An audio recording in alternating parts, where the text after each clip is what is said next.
साथियों, CMPC YouTube channel पर आपका स्वागत, अभिनंदन। आज का जो क्वेश्चन है वो एलिप्स का है 2D में और ये PYQs का ही है। पिछले वर्षों में जो पूछे और ये क्वेश्चंस में से मैं ले रहा हूँ, आपको पता होगा अगर आप पहले से जुड़े हुए हैं तो। देखिए, क्वेश्चन आपके सामने दे रखा है। ये कह रहा है कि जो एलिप्स है मानक इक्वेशन और Lx plus My plus n equal to 0, ये लाइन इस इलिप्स की टेंजेंट हो यानी इसको स्पर्श करे तो इसके लिए क्या शर्त होगी। जैसा कि क्वेश्चन आपके सामने है और ऑप्शन भी आपको दे रखे हैं, इनमें से ही बताना है। अब यूं तो आप डायरेक्ट देख के बता सकते हैं अगर एक्सपीरियंस हो तो, नहीं तो छोड़ो, आप तो थोड़ा सा एक जो मेन पैटर्न है उसको समझ लो। देखिए, हम इसमें क्या करते हैं, जब कभी एलिप्स की बात आती है तो सबसे पहले एलिप्स के बारे में कुछ जनरल जानकारी हमें रख लेनी चाहिए।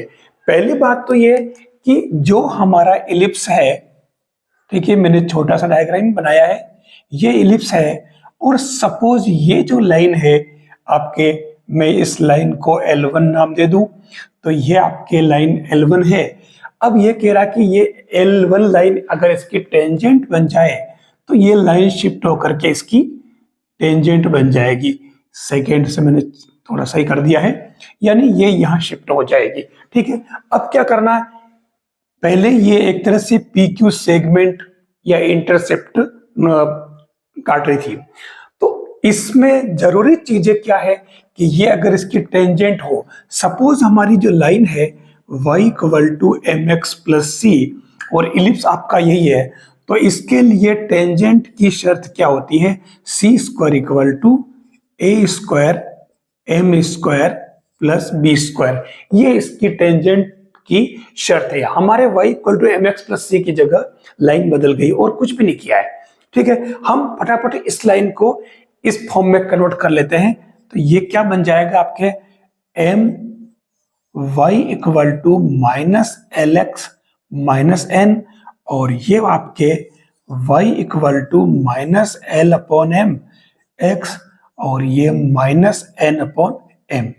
आप देख लो कि ये आपके एक तरह से ये y equal to M x plus c form में आ गया और m आपके पास ये दे रखा माइनस एल अपॉन एम। हम डायरेक्ट इस टेंजेंट वाली इस शर्त में पुट कर लेते हैं, तो ये क्या बन जाएगा, c की वैल्यू तो होगी आपके माइनस एन अपॉन एम, तो ये minus N upon m whole square equal to A square, कोई चेंज नहीं क्योंकि इलिप्स हमारा यहाँ पे सेम दे रखा है, और m की जगह ये बन जाएगा माइनस एल अपॉन एम का whole square plus B square. Simplify कर लो इसको, n square upon m square equal to A square L square upon m square plus B square. अब इसको अगर आप सिंप्लीफाई करें तो ये क्या बन जाएगा, देखो A square L square plus B square M square equal to N square.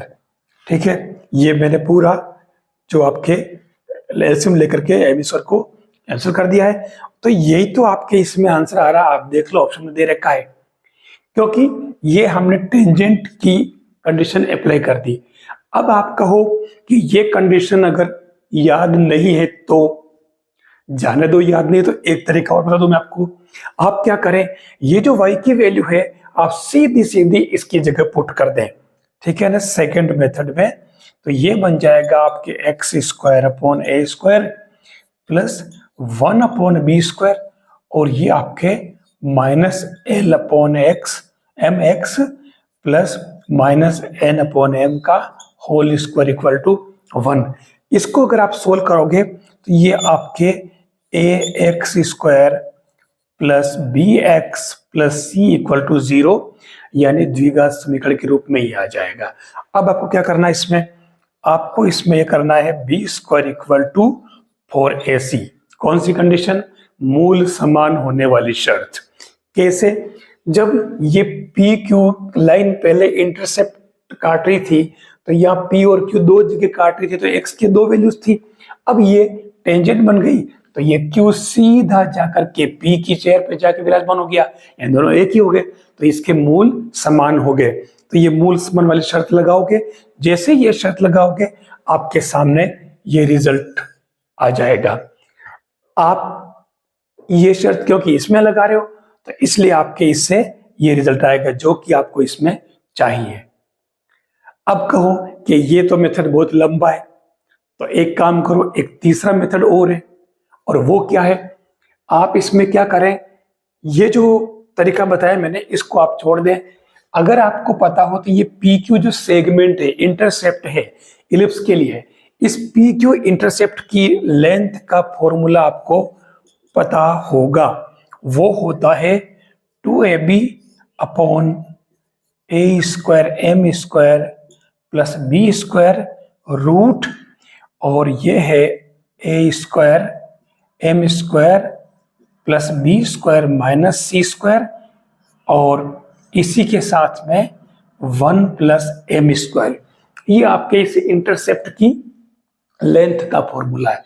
अब क्योंकि ये आपका इंटरसेप्ट जो सेकेंड लाइन थी ये अब आपके टेंजेंट बन गई है, तो आपके यहां पर ये क्या हुआ, पी क्यू इक्वल टू क्या बन गया, 0 बन गया। तो उस केस में इस पूरे को 0 करोगे तो भी आपके C square equal to A square M square plus B square आ जाएगा।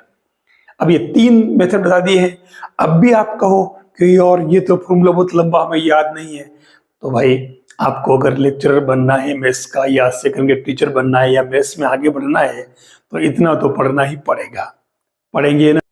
अच्छा देखो, ये तो टेंजेंट कंडीशन थी, ये तो आपके टेंजेंट कंडीशन ली मैंने, लेकिन जब इलिप्स की बात आए तो इलिप्स के बारे में कुछ जनरल चीजें आपको जरूर पता होनी चाहिए, बेसिक, बस ज्यादा बाहर जाने की आपको जरूरत नहीं है। देखिए ये आपके एस और एस डेज, और यहाँ ये ए ई 0 और ये माइनस ए ई 0, ये दोनों नाभियां है, ध्यान रखना। और इसमें एल एस एल डेज जो है इसका लेटस रेक्टम है, जहां आपको एल एस एल डेज की लेंथ पता होनी चाहिए 2b स्क्वायर अपॉन ए। बेसिक क्वेश्चन करने के लिए जरूरत पड़ती है इनकी, और ऐसे ही क्वेश्चन आपके आरपीएससी में पूछते हैं, कोई बहुत बड़ी बात नहीं है, ठीक है। इसके अलावा एक इसमें जो ये बी स्क्वायर आ रहा है, इस बी स्क्वायर के बारे में भी आपको पता होना चाहिए कि बी स्क्वायर इक्वल टू क्या होता है, A square 1 minus E square. ये फॉर्मूले आपको जरूर ध्यान में रखने चाहिए, इससे आपका काम इजी हो जाएगा। बस ये इसकी बेसिक चीजें एक बार मैंने ले ली, और जब अगले वीडियो आएगा उसके अंदर मैं इसके बारे में जैसे जैसे जरूरत पड़ेगी वैसे वैसे मैं आपको बताता रहूंगा।